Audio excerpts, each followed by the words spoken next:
Two fires are just a glimpse of what Bend Fire and Rescue deals with on a daily basis. Recently, the department released numbers giving a look at how many and what kinds of calls they answered in 2022. Kelsey McGee has a look at the results. There were 13,353 calls for service last year. That number is up 6.6% from prior years.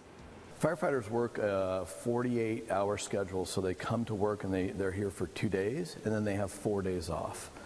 And it just repeats itself throughout the year. In December alone, there were 1,200 calls. Bend Fire's battalion chief, Andy Hood, explains those calls. A little abnormal, first time in history for us to run that many calls in December.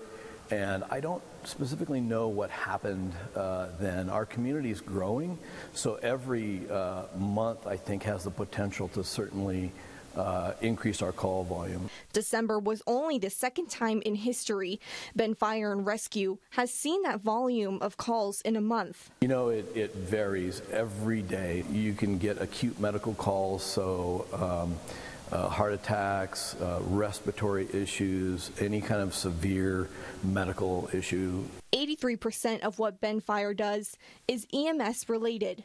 I believe about 49% of that's advanced life support, and then the remainder of that is BLS care.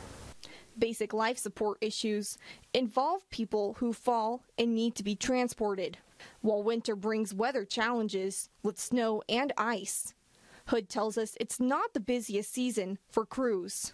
I think summer is definitely busier. We get a higher influx of tourists. Summer really is a busier time of year for us and has a higher potential for wildfire risk in the summer as well. With more than 13,000 calls a year, it can be a challenge for staffing.